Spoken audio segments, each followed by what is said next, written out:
విషయము చాలా చర్చనీయాంశమైంది.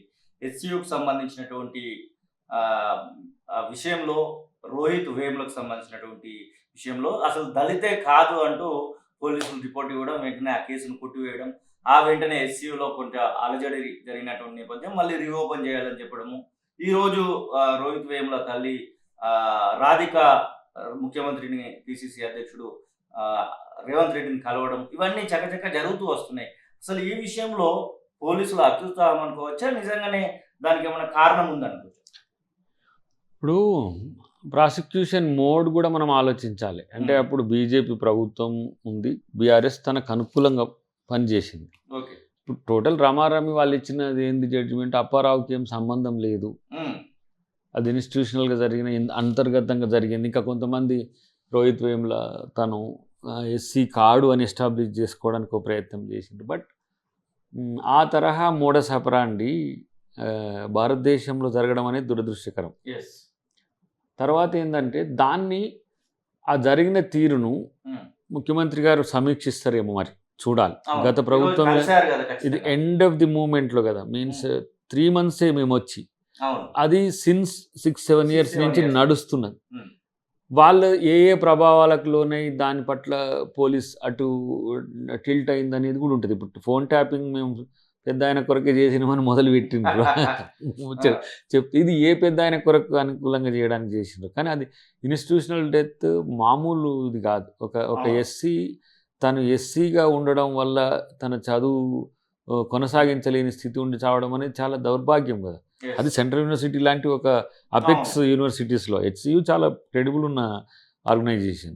సో ఆ పరిస్థితుల్లో దాన్ని సమీక్షించే అవకాశం ఉంటుంది అని నేను అనుకుంటున్నాను.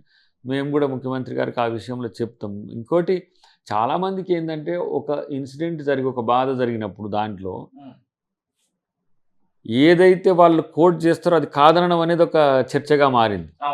ఇప్పుడు కోనేరు రంగారావు గారి మీద ఎవరో వెనకటికి ఒక కేసు వేసిండ్రు, వారు మాదిగ కాదు అని. తన తల్లి మాదిగ, తను బతికిందంతా కూడా మాదిగపల్లెలో. తన తండ్రి నేపథ్యం వేరే ఉండొచ్చు, కానీ అంటరానితనాన్ని ఎదుర్కొన్నాడు ఆయన. అందరూ మిగతా ఇప్పుడు కమ్మలంతా ఓన్ చేసుకోవచ్చు కాక మా వాడు అని అధికారం వచ్చినాక అందరూ దగ్గరికి వస్తారు. సేమ్ ఇక్కడ తన డాడ్ ఓబీసీ అయినప్పటికి కూడా మమ్మీ పెంపకంలోనే ఉన్నాడు. తను ఎస్సీ. దీన్ని పక్కన పెట్టేసి తను ఇట్లా ఎస్సీ అట్రాసిటీ ఎట్లా అవుతుంది, ఆయన ఎస్సీనే కాదు కదా, అయితే ఓబీసీ అయితే చేసుకోవచ్చా అంటే ఏమి రీజనింగ్. కానీ ఇక్కడ నేను అంటున్నా, డెఫినెట్గా వాళ్ళ విషయంలో జరిగింది మాత్రం వాస్తవం కాబట్టి, అన్యాయం జరిగింది కాబట్టి వాళ్ళకి న్యాయం జరిగే విధంగానే కార్యాచరణ ఉంటుంది. దాని మీద రిపోర్ట్స్ తీసుకొచ్చి ఎట్లా ఉన్నదో మరి ముఖ్యమంత్రి గారు రివ్యూ చేసే అవకాశం అయితే ఉంటుంది. అద్దంకి దయాకర్ ఇంకెన్ని రోజులు ఇట్లనే సామాన్య కార్యకర్తలాగా కొనసాగుతాడు? మళ్ళీ నాకు ఎప్పుడు మీకు సంబంధించినటువంటి విషయంలో మీ అభిమానులకి, కాంగ్రెస్ పార్టీ శ్రేణులకి తీపి వార్త అనుకో. ఇప్పుడు అంత స్ట్రెంథనింగ్ ఐడియా ముఖ్యమంత్రి గారికి ఉన్నది. వరకు అయితే ఆప్షన్ లేదు, ఎందుకంటే ఎలక్షన్ కోడ్ ఉంటుంది కాబట్టి. వాట్ ఎవర్ తర్వాత సాధ్యాసాధ్యాలు కూడా ఆలోచించాలి. కానీ ఇంకెంత కాలం అనే దానికి కాదు, ఇంకెంత కాలమైనా నాకేం ప్రాబ్లం లేదు. దానికి ఎందుకు ఆ మాట చెప్తున్నా అంటే, ఇప్పుడు తను ఒక మంచి పొజిషన్ ఇవ్వాలనుకున్నప్పుడు నేనేం ప్రెషర్ పెట్టాల్సిన అవసరం లేదు. ఒక ఆయన కలిసి పెసిమిస్టులు ఉంటారు కదా కొంతమంది, ఏమో ప్రభుత్వం వల్ల బీజేపీ వస్తే ఇట్లంటే, ఏది అయినా నేను మొదట చెప్పిన దానికి చాలా బలంగా పదవి అది నాకు ఇవ్వాల్సిన అవసరం ఉంటుంది, ఇస్తారు. ఇది ఇవ్వలేదు అని చెప్పి దయాకర్ ఎప్పుడు కూడా, ఇంకెప్పుడు కూడా, ఒకవేళ కాంగ్రెస్ పార్టీ విధానపరంగా దయాకర్ని ఇప్పుడు ఇట్లా కాదు ఇంకో రకంగా వినియోగించుకుందామని చెప్పి వాళ్ళ మైండ్లలో ఉన్నా కూడా దయాకర్ ఇట్లా కొనసాగుతూనే ఉంటాడు. ఇంకా నువ్వేంది స్పీడ్ లేవు దయాకర్, ఏంది పదవి రాలేదని నువ్వేమన్నా కొంచెం స్లో అయినావా అని చాలామంది అంటున్నారు. సమస్య ఏంటంటే, నేను పోతున్నప్పుడు సానుభూతి ఎక్కువైతున్నది, ఫీలింగ్ ఎక్కువ. నేను అఫెన్స్కు పోలేని స్థితి వస్తున్నది కొన్ని. దయాకర్ పూర్వాంకంలో ఉన్నంత స్పీడ్ ఎందుకు లేడు అని అంటే, ఒకటేం ప్రభుత్వం వచ్చింది, ప్రభుత్వం సమాధానం చెప్పాలి. ప్రభుత్వం పిచ్చి పిచ్చిగా మాట్లాడు, వ్యతిరేకంగా మాట్లాడు, ప్రతిపక్షం మీద విరుచుకపడు ఉండదు. ప్రభుత్వం సమాధానపూర్వకంగా ఉండాలి, సమస్యలను సామరస్యంగా వినాలి. నేను విన్న ఈ ముఖ్యమంత్రి గారికి కలిసినప్పుడల్లా చెప్పాల్సి వస్తుంది.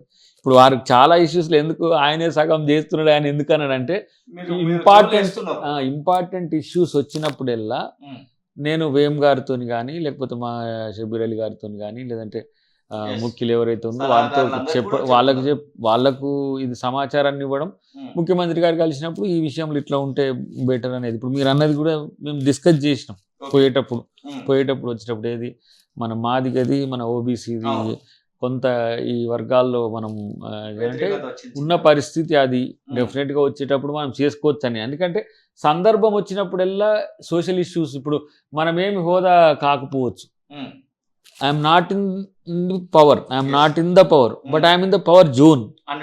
సో గతంలో నేను చెప్పితే చేసేటోళ్ళు ఎవరు లేరు.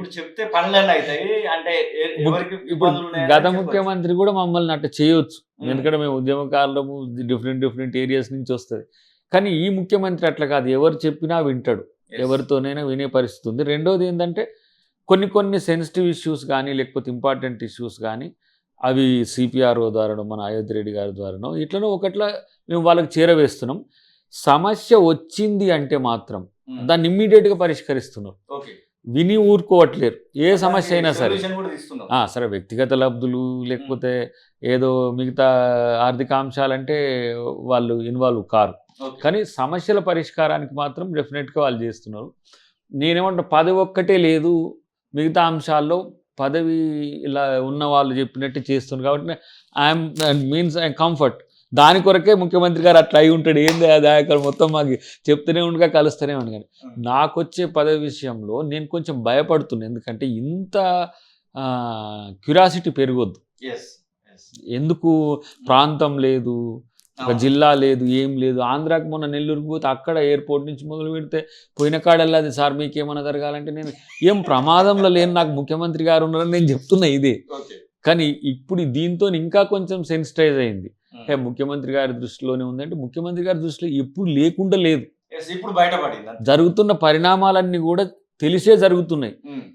నా సహనంగా అనిపిస్తున్న దాని వెనుక, లేకపోతే శాంతరూపంగా ఉన్న దాని వెనుక తెలుస్తున్న సమాచారాన్ని బట్టే నేను ఆ సానుకూలతతో ఉంటున్నా.